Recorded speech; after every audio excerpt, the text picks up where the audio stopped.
کہ میری بیوی سارے ہی مردوں پر ڈورے ڈالتی ہے، اور وہ تو ان کے شوہر کو بھی اپنی اداؤں میں پھنسا کر رکھتی ہے، کیونکہ حماد دعا کا بہت زیادہ خیال رکھتا تھا اور اکثر ہی دعا کے حوالے سے مجھے فون بھی کرتا تھا۔ حماد کا بھی یہی کہنا تھا کہ مجھے دعا کو الگ گھر لے دینا چاہیے تاکہ وہ سکون سے اپنی زندگی گزار سکے۔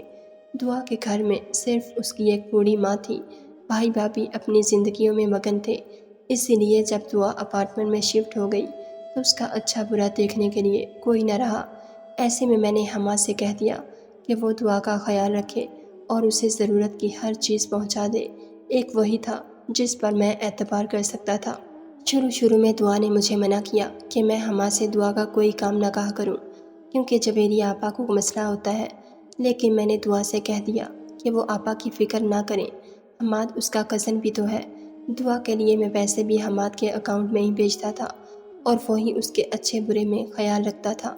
جب سے دعا الگ ہوئی تھی، اماں کی شکایتیں ختم ہو گئی تھیں، وہ تو دعا کا ذکر بھی نہیں کرتی تھی اور میری زندگی میں بھی سکون آ گیا تھا۔ لیکن اب بھی میں دعا کے ساتھ کے لیے ترس رہا تھا۔ میں اس کے ساتھ ایک ہفتہ ہی گزار پایا تھا اور اب میرے لیے تنہا راتیں کاٹنا مشکل ہو رہا تھا۔ اسی لیے جیسے ہی کمپنی نے مجھے 15 دن کی چھٹیاں دی، میں خوشی خوشی واپس لوٹ آیا۔ مجھے اس وقت کا شدت سے انتظار تھا جب میں دعا کے سامنے جا کر کھڑا ہو جاتا اور مجھے دیکھ کر وہ خوشی سے پھولے نہ سماتی۔ لیکن جیسے ہی میں دعا کے کمرے کے دروازے پر پہنچا تو سب کچھ ختم ہو گیا۔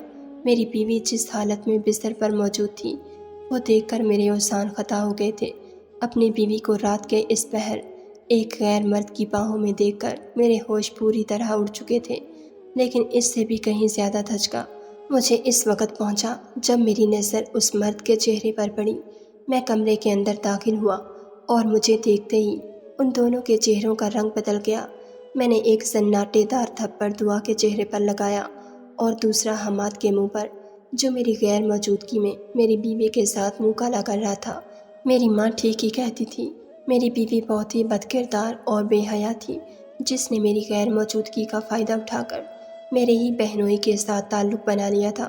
مجھے تو اپنی آنکھوں پر یقین نہ آ رہا تھا۔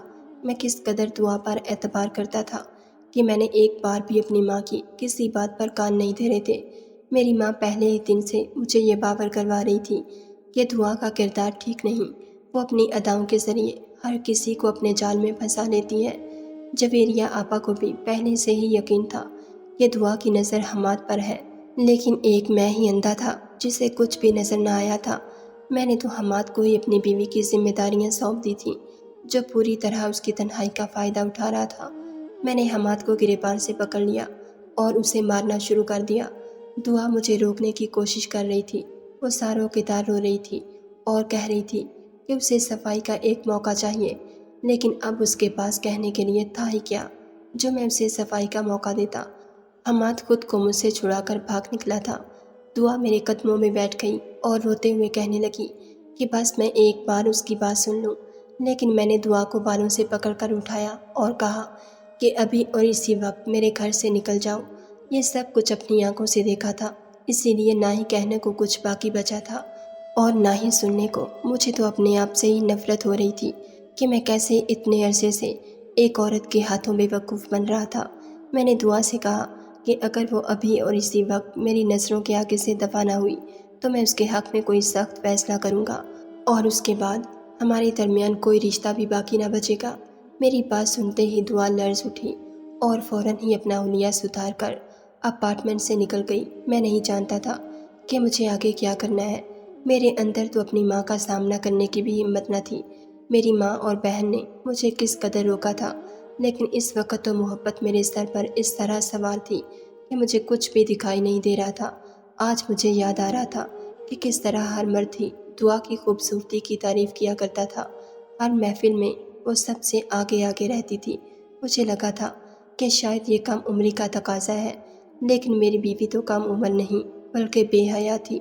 میں ساری رات اپنے اپارٹمنٹ میں بیٹھا اپنی بدقسمتی پر روتا رہا تھا۔ میرے پیچھے اس نے 2 سالوں میں نہ جانے کس کے ساتھ کیسے کیسے رشتے قائم کر رکھے تھے۔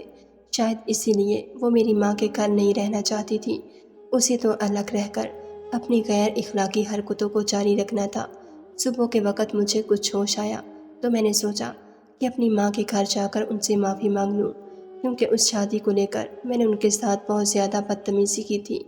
میں نے اپنی ماں کا بہت دل دکھایا تھا، شاید اسی بات کی سزا مجھے آج مل گئی تھی۔ میں بوجھل قدموں سے ایک نظر اپارٹمنٹ پر ڈالتے ہوئے اپنی ماں کے گھر کی طرف چل پڑا۔ اماں کے گھر کا دروازہ ہمیشہ کھلا رہتا تھا، کیونکہ اماں کو فجر کی نماز کے بعد ہی سارا گھر کھول دینے کی عادت تھی۔ میں جیسے ہی اماں کے کمرے کی طرف بڑھا تو اندر سے آتی ان کی آوازوں پر چونک کر رک گیا۔ وہ جویریہ آپا سے بات کر رہی تھیں۔ جویریہ آپا اندر ہی موجود تھیں، اس کا مطلب وہ اماں کے گھر رہنے کے لیے آئی ہوئی تھیں، اور حماد نے اسی بات کا فائدہ اٹھا کر میری بیوی کے ساتھ رات گزاری تھی۔ اماں کہہ رہی تھیں کہ جویریہ، یہ بات تجھے بھی اچھی طرح پتہ ہے کہ کھوٹ دعا میں نہیں بلکہ تیرے شوہر کی نیت میں ہے۔ حماد کی حرکتوں کی وجہ سے ہی تیرے آنے پر دعا ہمیشہ اپنے کمرے میں بند رہتی تھی۔ تو نے اپنے شوہر کو سمجھانے کی بجائے ہمیشہ دعا پر الزام تراشی کی، اور تیری وجہ سے ہی میں نے اس کے ساتھ سخت رویہ رکھا اور وہ اس گھر سے چلی گئی۔ لیکن تجھے تو اب بھی چین نہیں آیا، تو اب بھی اسی کو ہی برا بھلا کہہ رہی ہے۔ اگر تیرے کہنے میں آ کر میں نے دعا کی جھوٹی سچی شکایت نہ لگائی ہوتی تو آج وہ اسی گھر میں ہماری نظروں کے سامنے ہوتی اور ہمارے لیے اس پر نظر رکھنا آسان ہوتا۔ لیکن اب تو ایک رات رہنے کے لیے آئی ہے اور تیرا سارا ذہن حماد میں اٹکا ہوا ہے۔ تو اپنے مرد کو تو قابو نہیں کر سکی، لیکن بھابھی کو بد کردار ضرور بنا بیٹھی ہے۔ اب تو ہی بتا، وہاں میرا بیٹا بھی پریشان رہتا ہوگا اور حماد کو بھی کھلی چھٹی مل گئی۔ جویریہ کہہ رہی تھی کہ مجھے کیا خبر تھی کہ میرا بھائی اس ناگن کو الگ گھر دلا دے گا۔ مجھے تو لگا تھا کہ وہ تیرے کہنے میں آ کر اسے چھوڑ دے گا۔ شادی کے اگلے دن ہی مجھے پتہ چل گیا تھا کہ میرا شوہر مجھ سے نہیں بلکہ دعا سے شادی کرنے کا خواہش مند تھا، لیکن اس کی غربت کی وجہ سے میری ساس نے اسے اپنی بہو نہ بنایا تھا۔ حماد کا رویہ دیکھ کر مجھے احساس ہو چکا تھا کہ وہ شادی کے بعد بھی دعا کا ہی دیوانہ ہے۔ اسی لیے جب فراز نے اسے شادی کی بات کی تو میں نے شدید مخالفت کی، مگر مجھے کیا معلوم تھا کہ وہ بھی حماد کی طرح ہی دعا کے پیچھے لٹو ہو جائے گا۔ پہلے تو میں یہ سوچ کر مطمئن تھی کہ دعا شادی ہو کر جائے گی تو میرا اس سے پیچھا چھوٹ جائے گا، لیکن وہ تو ہمارے ہی گھر کی عزت بن گئی۔ اماں کہنے لگیں کہ جب تیرے ہی سکے میں کھوٹ ہے تو دعا کو برا نہیں کہہ سکتی۔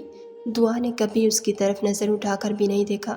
تیرا ہی شوہر تھا جو بمرے کی طرح اس کے ارد گرد منڈلاتے ہوئے رہتا تھا، اور اسی لیے تو آج یہاں میرے پاس رک کر بھی بے سکون ہے، کیونکہ تجھے اچھی طرح معلوم ہے کہ تیرا شوہر تیری غیر موجودگی میں کیا کچھ کر سکتا ہے۔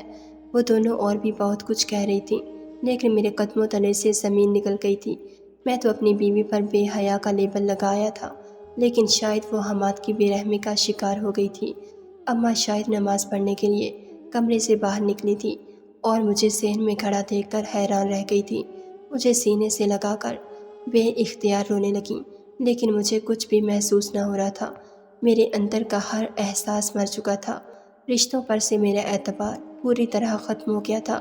پہلے میں اپنی بیوی کو غلط سمجھ رہا تھا، اور اب میری ماں اور بہن ہی میری نظروں سے گر گئی تھی۔ میں نے اماں کو خود سے دور کیا اور بنا کچھ کہے دروازے سے باہر نکل آیا۔ اماں مجھے آوازیں دیتی رہ گئی تھیں، لیکن اب میرے پاس پلٹنے کے لیے کچھ باقی نہیں بچا تھا۔ میری بہن نے اپنے شوہر کو روکنے کی بجائے میری بیوی کو بد کردار بنا کر میرے آگے پیش کر دیا تھا۔ میں تو دعا سے نظر ملانے کے قابل بھی نہیں رہا تھا۔ وہ کس طرح میرے قدموں میں بیٹھ کر روتی رہی تھی۔ اس کی ایک ہی التجا تھی کہ میں کسی طرح اس کی بات سن لوں، لیکن میں نے تو اسے اپنی زندگی سے نکالنے کا فیصلہ کر لیا تھا۔ میں تھکا ہارا واپس اپنے اپارٹمنٹ میں لوٹ آیا تھا۔ فی الحال میں دعا کا سامنا نہیں کر سکتا تھا، لیکن یہ دیکھ کر میں حیران رہ گیا کہ وہ تو اپارٹمنٹ کے نیچے بنے لان میں ہی بینچ پر بیٹھی ہوئی تھی۔ فجر کا وقت تھا، فضا میں کافی نمی تھی۔ وہ اپنے ہی دوپٹے کو اپنے ارد گرد پھیلائے سکڑ کر بیٹھی ہوئی تھی۔ میں خاموشی سے اس کے برابر جا کر بیٹھ گیا۔ مجھے دیکھتے ہی وہ بے اختیار میرے سینے سے لگی اور پھوٹ پھوٹ کر رونے لگی۔ میں نے کچھ بھی نہیں کہا تھا اور اسے رونے دیا تھا۔ کافی دیر تک وہ روتی رہی۔ جب اس کے آنسوؤں میں کچھ کمی آئی تو وہ سکتے ہوئے کہنے لگی کہ وہ بے گناہ ہے۔ میں نے اس کے ماتھے پر اپنے ہونٹ رکھ دیے اور اسے کہا کہ اب اسے صفائی دینے کی ضرورت نہیں۔ میں جان گیا ہوں کہ وہ واقعی بے قصور ہے۔ میں نے بنا سچ جانے ہی اپنی آنکھوں پر یقین کر لیا اور اسے بد کردار مان لیا، لیکن صحیح وقت پر میری آنکھیں کھل گئی تھیں اور سچائی پوری طرح میرے سامنے آ گئی۔ دعا حیرانی سے میری طرف دیکھنے لگی۔ اس کے بعد اس نے آہستہ آہستہ جو سچ مجھے بتایا، اس کا کچھ حصہ تو میں جویریہ آپا اور اماں کے منہ سے ہی سن چکا تھا۔ دعا بچپن سے ہی باپ کی شفقت سے محروم رہی تھی۔ گھر میں ایک بوڑھی ماں تھی جسے کوئی پوچھتا نہیں تھا، اور اس کے بھائی بھابھی بھی اس پر کوئی توجہ نہیں دیتے تھے۔ اسی لیے جب لوگ اسے توجہ دیتے تو اسے خوشی ہوتی اور وہ مزید شوق اور چنچل ہو جاتی۔ ہر محفل میں وہ سب سے آگے آگے رہتی تاکہ لوگ اسے توجہ دیں، اسے دیکھیں اور سراہیں۔ یہ سب کچھ احساس محرومی کی وجہ سے تھا۔ حماد بہت پہلے سے ہی اس سے محبت کرتا تھا اور اسے شادی کرنا چاہتا تھا، لیکن اس کی خالہ نے اس کی غربت کو دیکھتے ہوئے اسے اپنی بہو بنانے سے صاف انکار کر دیا تھا۔ دعا کے دل میں ہمیشہ کے لیے کوئی جذبات نہ تھے، اس لیے اسے اس بات کا کوئی افسوس نہ تھا، اور حماد کی شادی میں بھی اس نے بڑھ چڑھ کر حصہ لیا۔ لیکن حماد پہلے بھی کسی بمرے کی طرح اس کے ارد گرد رہتا تھا، اور شادی کے بعد بھی وہ باز نہ آیا۔ اور پھر دعا کی شادی مجھ سے ہو گئی تو اسے لگا کہ شاید اب حماد اسے تنگ نہیں کرے گا، لیکن جیسے ہی میں مسقط گیا وہ جویریہ کے ساتھ بار بار گھر آ جاتا اور دعا کا جینا حرام کر دیتا۔ اس کے پیچھے باورچی خانے میں چلا آتا تو کبھی بے باکی سے اس کے کمرے میں گھس جاتا۔ جویریہ نے اپنے شوہر کو برا ماننے کی بجائے دعا کو بد کردار ٹھہرا دیا، اور وہ دعا کو ہی برا بھلا کہتی رہی۔ تنگ آ کر دعا نے یہ فیصلہ کر لیا کہ جب بھی جویریہ گھر آئے گی وہ اپنے کمرے میں ہی بند رہے گی، اور اس بات پر اماں نے اس کی مجھ سے شکایت بھی کی تھی۔ جویریہ نے نہ جانے اماں سے کیا کچھ کہا تھا کہ اماں نے دعا کا جینا حرام کر دیا تھا۔ وہ اسے نہ ہی چھت پر جانے دیتی اور نہ ہی دروازے پر۔ اپنے گھر جانے کا تو وہ سوچ بھی نہیں سکتی تھی۔ ہر بات کو لے کر دعا پر اس قدر پابندی عائد کر دی گئی تھی کہ اس کے لیے جینا مشکل ہو گیا تھا۔ پھر میں نے اسے جب اپارٹمنٹ میں شفٹ کروا دیا تو اس کی زندگی اور بھی عذاب ہو گئی، کیونکہ میں نے غلطی سے اس کی ذمہ داری حماد کے کندھوں پر ڈال دی تھی، اور حماد کو کھلی چھٹی حاصل ہو گئی تھی۔ ایک رات حماد نے دعا کے ساتھ زیادتی کی اور اس کی بہت سی نازیبا تصاویر بھی بنا ڈالیں، اور اسے بلیک میل کرتا ہی چلا گیا۔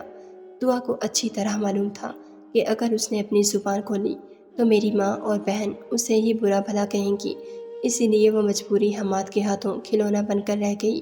جب بھی جویریہ اپنی ماں کے گھر رہنے کے لیے جاتی تو حماد بڑی دیدہ دلیری سے اس کے پاس چلا آتا اور ساری رات اسے نوچتا رہتا۔ کل رات بھی ایسا ہی ہوا تھا۔ جویریہ اماں کے گھر تھی، اسی لیے حماد اس کے پاس چلا آیا تھا اور میں بھی اسی وقت پہنچ گیا تھا جب وہ دونوں بستر پر موجود تھے۔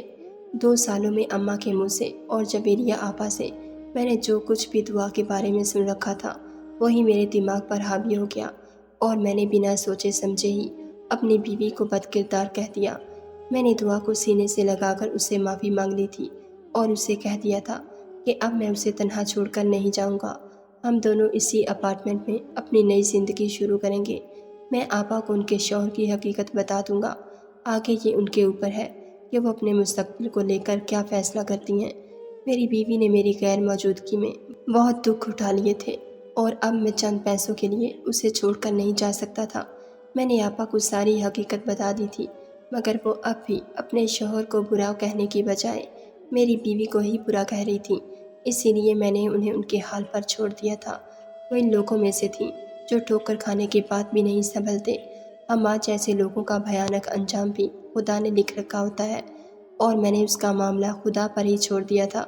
دعا کے ساتھ میں نے دوبارہ سے ایک خوبصورت زندگی کا آغاز کیا تھا۔